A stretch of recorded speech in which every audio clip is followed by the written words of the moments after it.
I can never have fun when I attend games. I guess I just can't have fun. I had fun in the first few innings when Kyle Schwarber, Bryce Harper, they go back to back. Nick Castellanos hits a home run. Bryson Stott hits a home run. I enjoyed that. I enjoyed that part a lot. You want to know what I didn't enjoy? The last half of the game, where Jesus Luzardo, who, yes, was throwing a no-hitter into the 5th inning, got broken up in the 5th inning, obviously, and then this dude walks 50,000 people in a row. 50,000 people in a row, and then he allows a go-ahead grand slam. Yes, I know I left out in that point JT Realmuto, not catching a ball in foul territory that landed behind home plate, where it most likely was the case he lost it in the twilight. Yeah, you would have gotten out of the inning if it wasn't for that. You would have gotten out of the inning scoreless. He would have gotten out of that bases loaded jam, most likely. Well, yes, he would have if he caught the ball, obviously. And you would have got out of that inning scoreless, and the game result is probably way different than what we're talking about right now. Who knows, though, with the bullpen and everything like that, maybe they still would have blown the lead. But I digress on that point. It still doesn't make up for the fact that Jesus Luzardo completely imploded in the 5th inning. Completely imploded. The dude can't pitch out of the stretch. It is flat out just amazing how he can't pitch out of the stretch. Once he gets into any type of critical situation, he fucking crumbles. Crumbles. Anytime he's not from his usual wind-up, he's just he looks terrified. He looks terrified to throw strikes. The dude's throwing all over the place at the strikes, and he just completely falls apart. And he walks 5,000 people in a row. He walks in 2 runs. And then, yes, eventually he allowed the grand slam, which gave the Red Sox a 6-5 lead. And that's the funny part, because you still could have won this game multiple different times. JT Realmuto ties the game up with a solo shot against a fucking left-handed pitcher, Aroldis Chapman. That was fucking shocking. He crushed the ball. You go to extra innings, and then you only allow the 1 run in the extras in the top of the 10th, with, I believe it was Luzardo on the mound. You get shutdown innings from Orion Kerkering and Matt Strahm to force you to get the extra innings. And Red Sox get that 1 run, that ghost runner to score on a Trevor Story double, I believe. There were so many things that happened in this game, so a lot of it's blending apart. Then you do tie the game up in the bottom of the 10th, even though you should have fucking won it. You should have won it with the top of your lineup up. Trey Turner flies out on the first pitch, which does advance the ghost runner, and then Kyle Schwarber singles to tie the ball game up. And then the Phillies had the brilliant idea to pinch run for Kyle Schwarber. They brought in Weston Wilson, and then Bryce Harper in his at-bat probably tried to do too much. Probably tried to win the game with 1 swing instead of just putting the ball in play. He went up, I believe, 2-0 in the count, and then he ended up striking in, I believe, on a high fastball. So, yeah, very, very disappointing from Bryce, but I still believe he's far from the issue, because his bat does look like it's back, because he absolutely crushed the home run that he had in the bottom of the 1st inning. So he's far from the fucking issue. Then Nick Castellanos comes up, and then Weston Wilson had the brilliant idea to try to steal second base. The brilliant idea. Kyle Schwarber has more stolen bases than Weston Wilson has in his entire Major League career. What was the point? What was the purpose? Why? Why? Why would you take the game out of Castellanos' hands? Now, granted, it's not guaranteed Castellanos does anything, but still, you're taking a situation out of his hands that maybe could have ended in your benefit. I don't know what the call was. I don't know if he just did that in the spurt of the moment, but fucking dude got gunned out by 50 miles. I don't even understand why he's doing that. Then you bring in Seth Johnson for the top of the 11th inning. He allows a 2-run shot. People wanted to argue fan interference, blah, blah, blah, blah, blah, and all that crap. It was over the fence. It was over the fence. You do get a run in the bottom of the 11th. Johan Rojas with an RBI. And then, of course, and then the pinch running for Kyle Schwarber then affects the Max Kepler at bat. It does. It does. There is a connection right there, because you brought in Weston Wilson to pinch run. Weston Wilson then Well, he's probably the DH at that point, so you can't pinch hit Weston Wilson for Max Kepler when they bring in when they bring in a lefty out of the bullpen. You instantly knew that was game over. You instantly knew Max Kepler was not going to get a hit against the lefty. I understand people, oh, he had the foul home run. If he just timed it up better, it would have been a walk-off shot. I don't fucking care. Max Kepler wasn't doing anything in that situation against the lefty. And it's funny, too, he also did have a walk-off shot in the bottom of the ninth inning as well, which died right before the warning track. It looked good off the bat, but blah, blah, blah, blah, blah. I don't want to give Max Kepler any credit. Dude stared, went down looking. After fouling off 20 billion pitches, stares at a pitch right down the dick of the plate. And that's how your ball game ends. Johan Rojas did more than Max Kepler in this game. That's that. And yes, it's not guaranteed that Weston Wilson would have done anything in that pinch hit situation, but it's lefty-righty instead of lefty-lefty, which Max Kepler clearly struggles at. At least you would have had the matchup benefit there of at least Weston Wilson maybe doing something, even though it wasn't probably going to happen if Weston Wilson came up the bat. It probably wasn't going to happen. It's so dumb. So, this loss, it completely just makes the entire series irrelevant to me. I'm sorry, it does. Yesterday was nice. Yesterday was fun with Christopher Sanchez. But you won the game with your elite starting pitching. You lost today's game because of Jesus Luzardo. Yeah, Jesus Luzardo is the main blame for this game. Because he doesn't implode in that top of the fifth inning, you win this game. You win this game. Yeah, now it's not guaranteed if he blows up in the sixth inning or something like that. You should have had a fucking short leash. And yeah, there's a lot of criticism towards Rob Thompson. Why wasn't the leash shorter? Why wasn't the bullpen up any quicker? And yeah, that's definitely a criticism towards Rob. When you should realize when your guy is struggling out there, you should get somebody up instantly. Instantly. Instantly, instantly, instantly. And he didn't. And that came back to haunt him. I understand JT should have caught that foul ball. Yes, he should have caught that foul ball. He lost it in the twilight. But still, from Jesus Luzardo's perspective, don't blow up. I'm not letting that JT pop-up foul ball take away from the entire inning. Because Jesus Luzardo basically would have gotten away with that there. And he probably didn't deserve to get away with it. And him struggling with his location, and people want to keep fucking bringing up, oh my god, why he has to be still tipping pitches. He has to be still tipping pitches because, like, this dude constantly just gets barreled up from the stretch. Like, can we stop bringing up that he's tipping pitches? He's not tipping pitches. He just sucks from the stretch. It's just clear as day. He sucks from the stretch. He's not tipping pitches. He's not. Because he's gone through so many different fucking mechanical changes, it's probably completely screwed up his mechanics. That's probably what happened. Because you're so focused and uber on, oh, getting a different size glove so I can hide the ball better. Oh, I gotta do all these things so freaking, so I don't tip my damn pitches. No. It's because you suck from the fucking stretch. Now, do I think Jesus Luzardo is this bad? No, I don't. Do I think he was as good as he was in his first so many starts? No, I don't think he was that as good either. He's somewhere in between. He's not this bad, but this is not helping your rotation. At this point, it makes your rotation very fucking top-heavy with Zach Wheeler, Ranger Suarez, and Christopher Sanchez, and you still can't even fucking rely on Ranger Suarez being healthy because that's still a debate there. That really is. This rotation needs a healthy Aaron Nola back. It does. This rotate, and like people like fucking discredit Aaron Nola and the innings that this guy gives this team. People discredit that so much because for some reason people just hate Aaron Nola's face. People like to show with Aaron Nola that that one game that he had against St. Louis right before he went on the IL, that's the true version of Aaron Nola. No, it's fucking not. Aaron Nola was clearly injured, and the injury was clearly affecting his game. That's not Aaron Nola. Aaron Nola is a good pitcher, and people just want to discredit that he's not a good pitcher. This team needs a healthy version of Aaron Nola back, because that makes your rotation stronger. That makes your rotation deeper.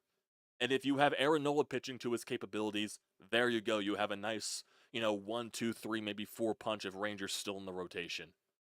because I still don't know what they're doing come playoff time. Obviously, I would assume Jesus Luzardo goes to the bullpen, but that even makes me worry because most likely out of the bullpen, you're pitching out of the stretch regardless by default.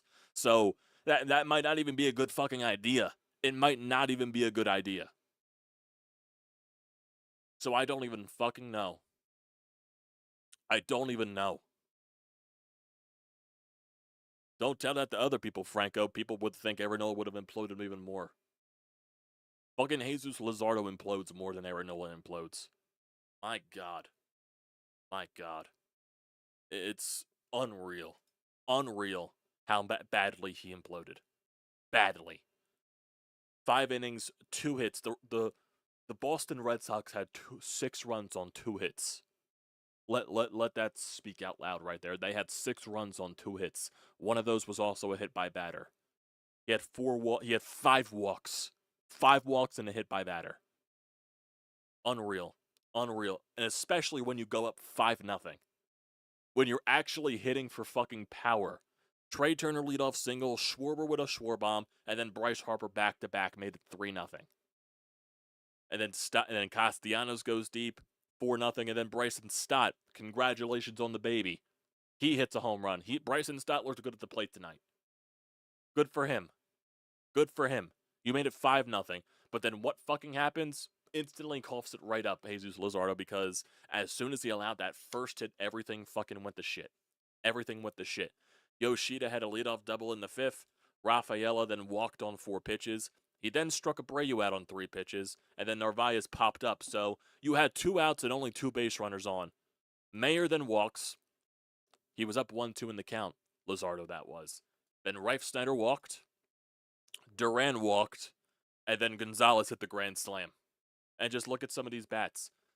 5-pitch walk to Reif Snyder. Duran, 4-pitch walk. And then Gonzalez, it was a 1-1 count when he just hung a changeup right down the dick of the fucking plate. I mean, what else is there? I understand that during the Meyer at bat, it was the Ref Snyder at bat. It was the Ref Snyder at bat where he did pop up in the foul territory. I understand JT should have caught that ball. Don't walk 50 billion guys. Don't walk 50 billion guys. You shouldn't be doing that. You really should not be doing that. Walking 50,000 guys. That's what killed you. That's what killed you. I understand JT catching the ball, you get out of the inning scoreless. Still, you should still be able to get out of that situation if JT drops the ball or doesn't even catch the ball. That's all Jesus Luzardo. All Jesus Luzardo. And then eventually JT does tie it up in the bottom of the 8th inning with the solo shot with 2 outs against Aroldis Chapman. It was a bomb. It was crushed. I was not expecting that, but good for JT. And you had the extras. Story has the double, gives Boston the 1-run lead. Lazar eventually gets out of that without allowing another run. Bottom 10, Turner advances the runner to third base on the flyout. Schwarber then RBI single ties the game. Harper then strikes out, which was annoying. And then Nick Castellanos, that's when you get the Weston Wilson trying to steal bases, blah, blah, blah, blah, blah. Then Seth Johnson comes out.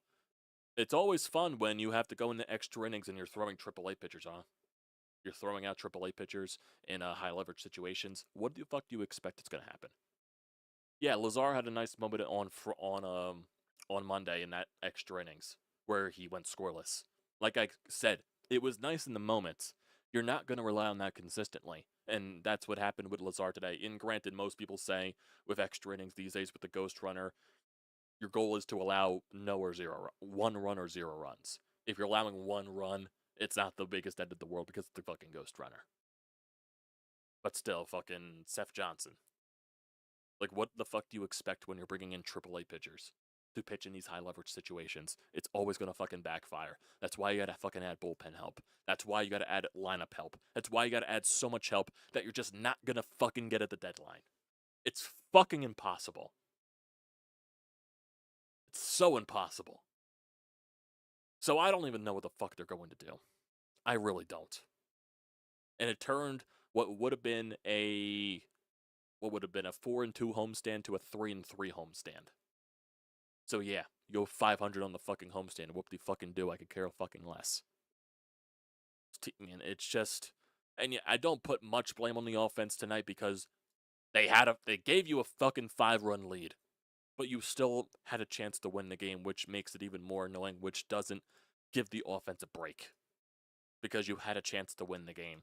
And it's still basically, if you look at the bottom of the lineup, your top of the lineup did so much. Trey Turner 2 for 5, Kyle Schwarber 2 for 5 with 3 RBI, Bryce Harper 1 for 5 with the solo shot, Nick Castellanos 1 for 5 with an RBI, JT 2 for 5 with the game tying solo shot. But then you get to the bottom of the lineup.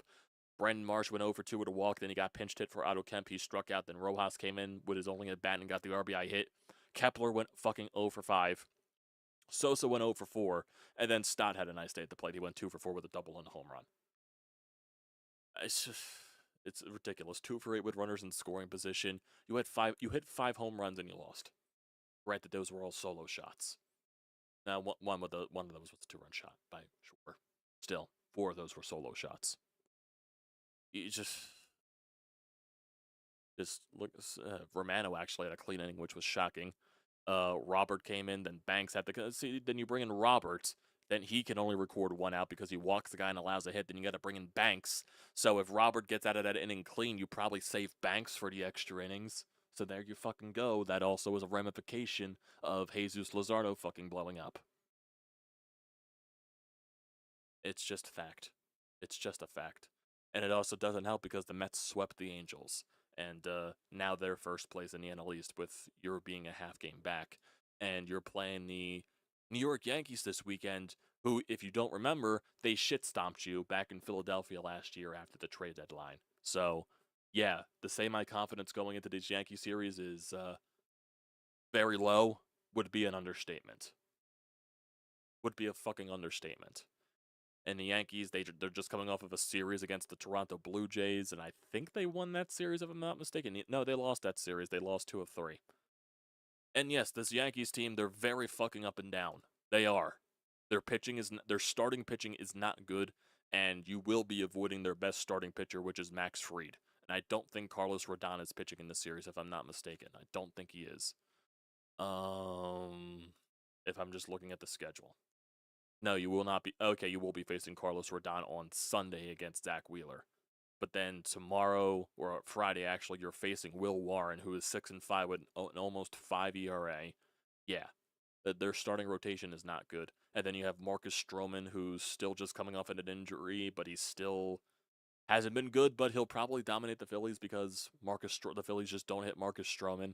And then Zach Wheeler against Carlos Rodon, and Carlos Rodon has been their second best pitcher besides Max Fried, 10-7 to 3.10 ERA. So to say the Phillies, yes, you do have Ranger Suarez, you do have Zach Wheeler on the mound this weekend, but like I said, my confidence is not high. My confidence is not high. It just isn't. What else? Oh yeah, they'll probably make Will Warren look like Cy Young too. And like, don't forget that Cy1 Walker's on the fucking mound Friday, so yeah, that he'll probably get torched. He'll probably get torched against Judge, Stanton, Chisholm, and all that fucking crap. It's unreal. Unfucking real. This team, man. Unfucking real. It just makes me, I wish if I just drank alcohol and all, but he makes me want to drink, but I don't drink alcohol, so I'm just drinking a Dr. Pepper caffeine. That's all I'm doing here. Sorry. Because I also gotta do some editing after this. So I need the caffeine boost. So that's why I'm doing. Oh. I don't know if you guys want a little bit of fucking Dr. Pepper fucking ASMR here because of the fucking fizz. I just need to fucking.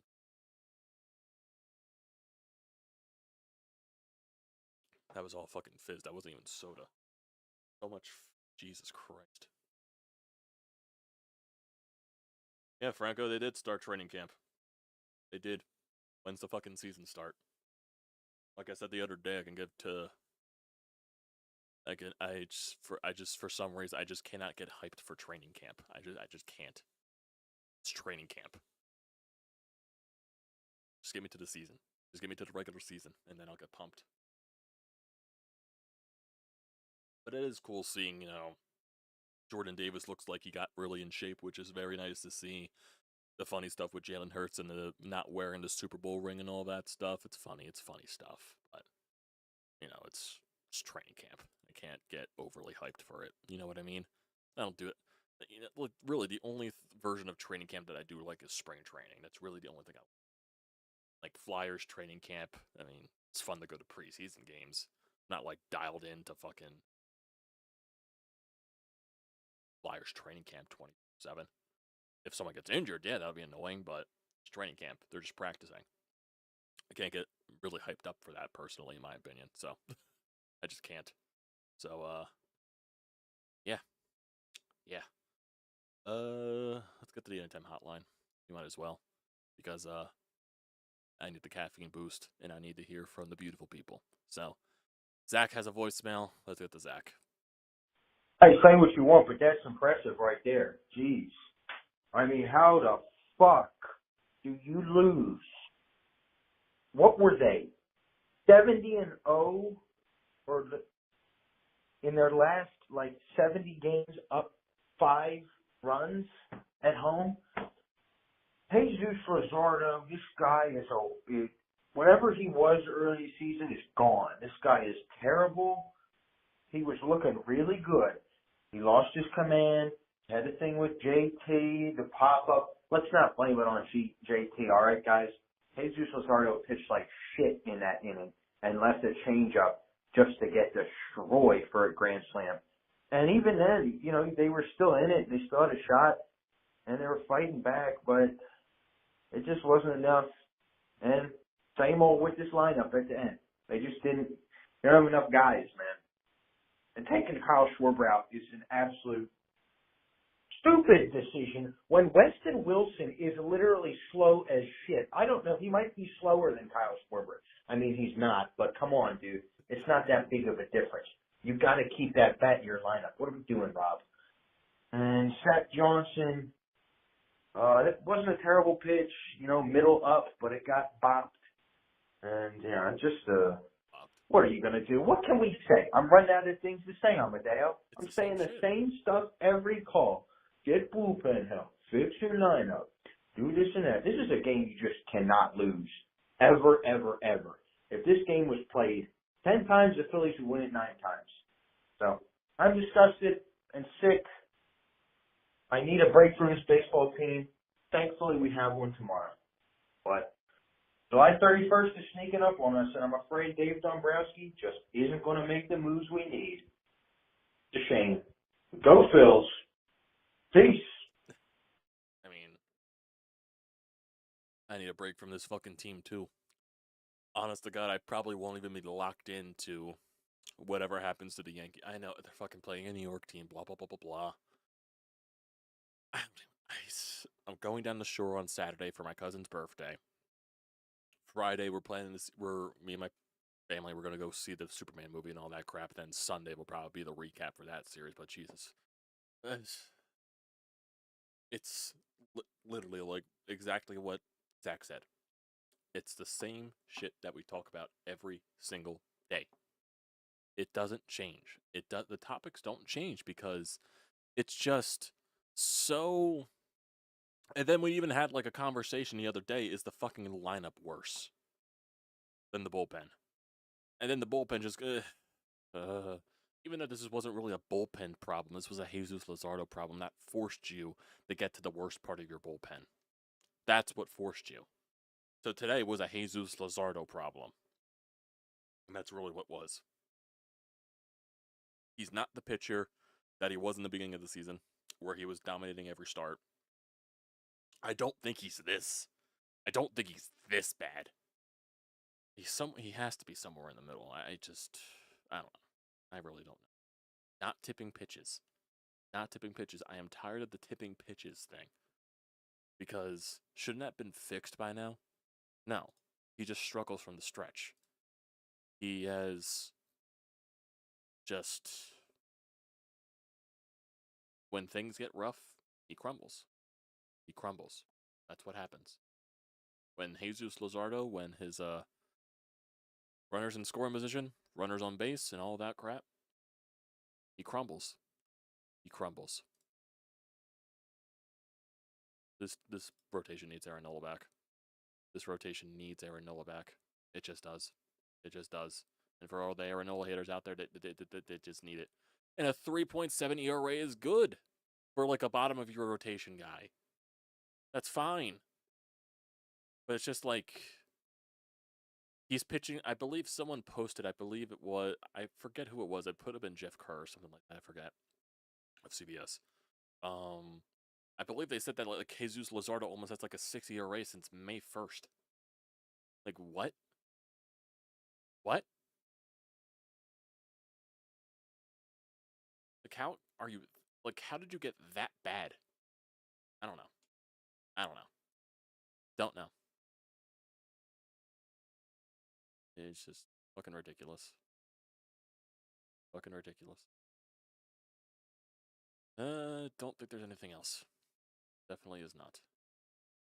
Oh yeah, his ERA is 100% going to be in the fives by the end of I think his ERA right now, after tonight, is 4.58. 4.58. So that's where he's at. I'll do one thing here. I am definitely avoiding Jesus Luzardo starts from now on. Even though I try to not like, oh, I want to go see Jesus Luzardo pitch. No, that's just been my luck when I've been getting the choice of the games. Should have picked yesterday, man. Should have picked yesterday. Should have picked yesterday. And the way that the starting rotation is shaped out here, according to ESPN, for the next few series, obviously Yankees are Taijuan Walker, Ranger Suarez, Zach Wheeler. White Sox are Sanchez, Luzardo, and Taijuan Walker. And then you'll have your three best pitchers against Detroit with Ranger Suarez, Zach Wheeler, and Christopher Sanchez. That's the way the rotation should be shaping out. What else? No, I got nothing else. I gotta go do work. I didn't expect to go this long. Well, actually, this is normal way that what we do here. It's gonna be a late night, boys. It's gonna be a late night. That's why I got the Dr. Pepper here too. Caffeine boost. So annoyed, man. Team is so fucking annoying. Ugh. Definitely need a day off tomorrow. Definitely need the day off tomorrow. And I hate fucking saying that, but that's what this team makes us feel. They really do. They really do. They really do. They really do.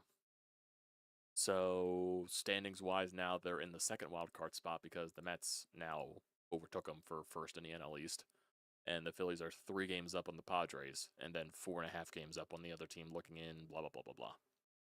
So take with that what you will. Thanks guys for tuning in tonight. I know I get home late, started this late, also because I was at the game, and then I also have me and my dad had to walk slow because my dad's on crutches because he has like very small tears in his MCL, so he has to walk very slow with a brace and crutches. But he'll be healing fast, so I'm not worried about that. It was just a very slow pace for a walk. That's basically what it was. So, we'll see what happens. We'll see what happens. So, don't forget to leave a comment in the comment section down below. Don't forget to drop a like. Don't forget to hit that subscribe button. It does me a great deal of service. And yeah. Use the code TTPSPORTS, $20 off your first purchase at SEATGEEK. Great deal. Don't pass it up. Appreciate it.